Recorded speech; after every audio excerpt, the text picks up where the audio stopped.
En esas tres prácticas fundamentales que meditábamos ayer, la limosna, la oración y el ayuno, hoy Jesús nos extiende la consideración sobre la principal, que es nuestro vínculo con Dios, la oración.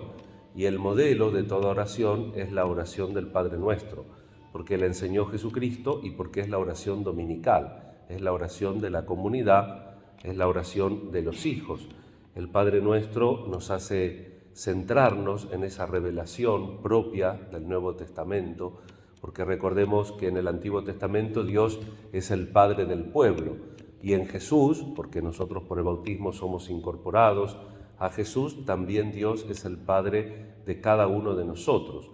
Y ese Padre tiene un nombre al cual nosotros tenemos que bendecir, tenemos que santificar, y fundamentalmente nos comunica una voluntad relacional. No es una voluntad caprichosa, sino es una voluntad que tiene que acompañar y que tiene que educar nuestra voluntad. Y después las necesidades, ¿no? El pan nuestro de cada día, y es una necesidad perdonar las ofensas también. Por eso esta explicitación, como la liturgia nos hace terminar esta perícopa, ¿no? Librarnos del mal, del malo, literalmente, y por otro lado, si perdonan sus faltas a los demás, el Padre que está en el cielo también les perdonará a ustedes. Tenemos que perdonar.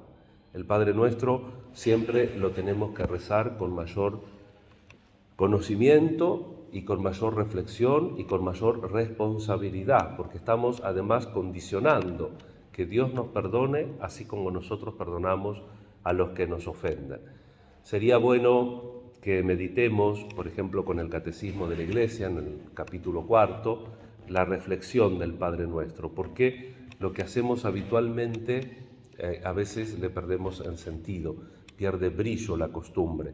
Pensemos que la Iglesia tiene en las oraciones más importantes y solemnes el Padre Nuestro, en la Santa Misa y en Laudes y Vísperas, que son las horas mayores. Y después todas las veces que nosotros, o cuando rezamos el rosario, o alguna otra oración de la piedad de la Iglesia, o alguna oración particular, rezamos el Padre Nuestro.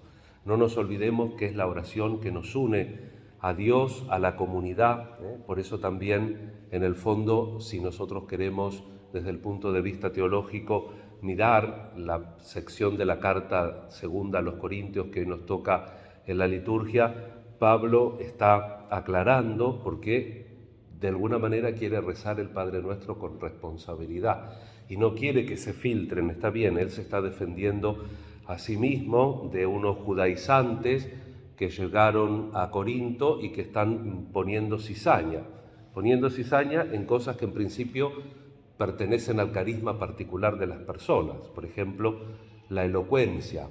Desde el punto de vista doctrinal dicen que Pablo es como manga ancha porque no los hace más bien judíos, con un rostro y con una performance judía. Y por otro lado, se le dice que tal vez no es buen orador. Claro, estaba Apolo en la calle, se conocía mucho a Apolo, que tenía unos dotes muy importantes de orador, y dice, lo importante, Pablo dice, es comunicar la verdad, es comunicar y entregar la vida.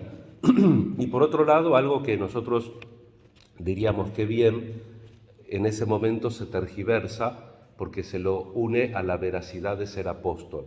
Pablo no se dejaba mantener, trabajaba con sus propias manos. Entonces decía, él no se deja mantener porque en el fondo no se siente apóstol.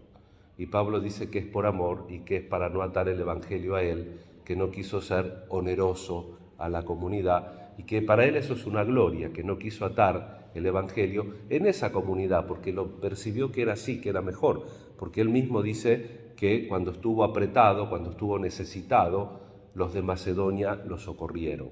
Y los de Macedonia eran mucho más humildes que los cristianos de Corinto.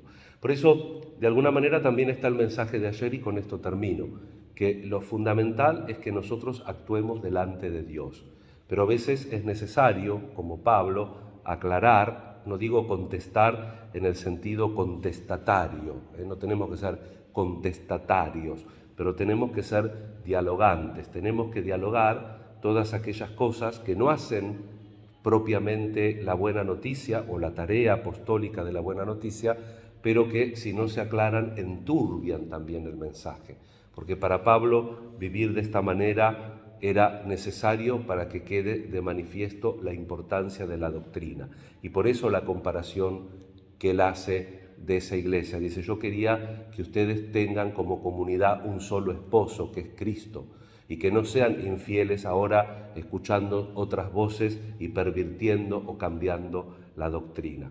Vamos a pedir al Señor con María en este jueves por los pastores, ¿no? En nuestra misa concreta estamos rezando por las vocaciones religiosas, sobre todo del instituto de ustedes, pero también pensemos en todos los pastores, en todos los que tenemos que dar la buena noticia para que sepamos obrar con esta preocupación de Pablo, de no querer atar a nuestras cuestiones personales el anuncio de la doctrina, para que el anuncio de la doctrina siempre brille y siempre se ponga por delante la necesidad de anunciar el Evangelio.